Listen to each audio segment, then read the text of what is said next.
Electricity in its many forms and its cleaner guises will be the pillar to support any kind of global energy transition. Electrical power contains a wide range of solutions, just as long as it's produced without fossil fuels. Alperia is the fourth largest producer of renewable energy in Italy and the third largest national producer of hydroelectric power. I'm Andrew Wilson, and I'm at COP28, where I'm joined on the line by Katrien Mardel, Alperia's Head of Sustainability.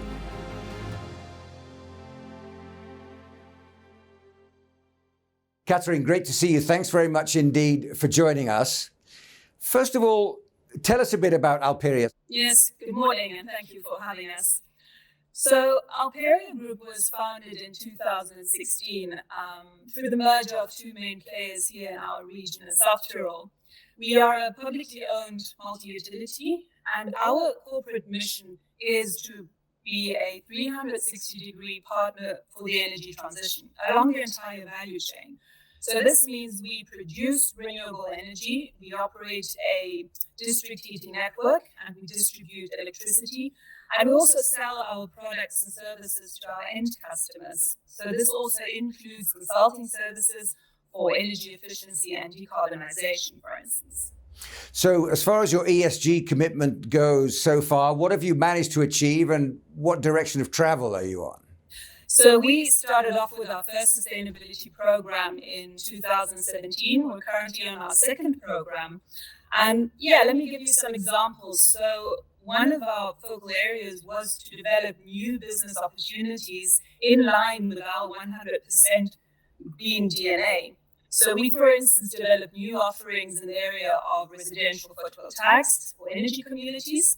And we also built a very innovative district heating plant here in the town of Bolzano. So we use the heat, the residual heat from industrial processes, as well as the waste incinerator, to produce heat, to distribute it to our households and also to the hospital here in Bolzano. And we were able to significantly reduce the air pollution here in the town of Bolzano. Another important area for us was the area of e-mobility. So we expanded the infrastructure, charging infrastructure for e-mobility. And a recent survey by the Polytechnic of Milano also found that South Tyrol, in fact, is the region with the best e-mobility infrastructure here in Italy and also one of the best in Europe. Another hot topic that we're working on is the topic of hydrogen. So we're currently building two hydrogen production plants, green hydrogen production plants, and we also intend to build and manage 4 hydrogen distribution sites for buses and trucks. And in line with reducing our greenhouse gas emissions, we also developed a green mobility program for our employees. We converted our corporate fleet to e-vehicles where possible. And we also voluntarily offset the remaining emissions that we have, our operational emissions, Scope 1 and 2, since 2020. So Alperia was ranked the first Italian utility among Europe's climate leaders in 2023 by the Financial Times. And we also received our EcoVadis gold rating this year. So I think this shows our very strong commitments towards our ESG targets. So all those issues you've just described are all topics that get discussed one way or the other here at COP28 and the other COP meetings. What would you like to see headlining the kind of debates on Alperia's behalf? I think I would like to see a clear commitment on limiting the exploration of new non-renewable resources and divert these investments to renewable sources such as, for instance, green hydrogen or biomethane. So we at Alperia, for instance, we are exploring of ways that we can move away from natural gas in our production sites to, for instance, biomethane and hydrogen. However, we see that we need more investments in the technologies, in the infrastructure to make these solutions readily available to the market so that we can actually implement the switch. So I think that's something we would like to see highlighted at COP28. Of course, the headline for every COP is climate change. And we've seen so much evidence of that even in this year of 2023. Where does Alperia stand with the Paris climate goals?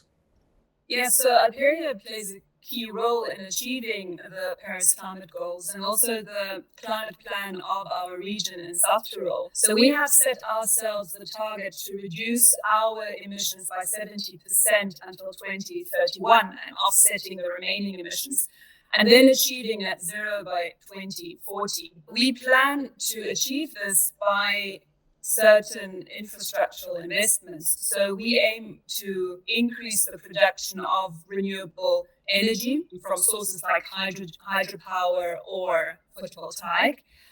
And we also want to invest in our distribution network to decrease the losses that we have there.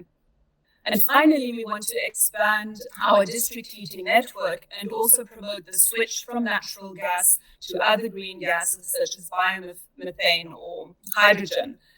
And very importantly for us, we also need to get our clients on board. So we want to have clients that share our ESG commitments, and we want to increase the sale of green energy and green gases towards our clients. Tell me a little bit about those conversations that you have with those clients. Some presumably are enthusiastic, some may be a little more doubtful. Yes, that's right. So we actually at a corporate level have made the strategic decision to exclusively offer green service offerings to our retail and SME clients. So they don't really have a choice. However, with our corporate clients, we engage because here the switch is not always that easy due to industrial processes, etc. So our strategy is to engage with our clients and to show the alternatives and the solutions that we could implement together. I mean, in the big picture, we all know that ultimately so much of this boils down to electricity powering our future, one way or the other, however it's produced. Whichever renewable technique is producing that electricity. Are you optimistic that we can do it, that we're in a position to start pushing ahead with that as a viable future? Yeah, well, I think we need to, and where there's a will, there's a way. And I think history has shown us that we are capable of achieving the unthinkable if we commit. So I'm confident if we can commit on promoting renewable energy, we will find solutions to achieve our climate targets. Are you an optimist in that respect? I mean, the discussions that you're hearing from your fellow energy providers in the sector, do you think there's a culture change underway, that we are shifting the way we approach how we use power and how we produce power? I think there is a definite shift because I see the discussion at every level. The awareness has increased drastically over the last year, and I think people are feeling climate change, which also increases the urgency to find measures and take action. Catherine, thanks very much indeed for joining us. You're welcome.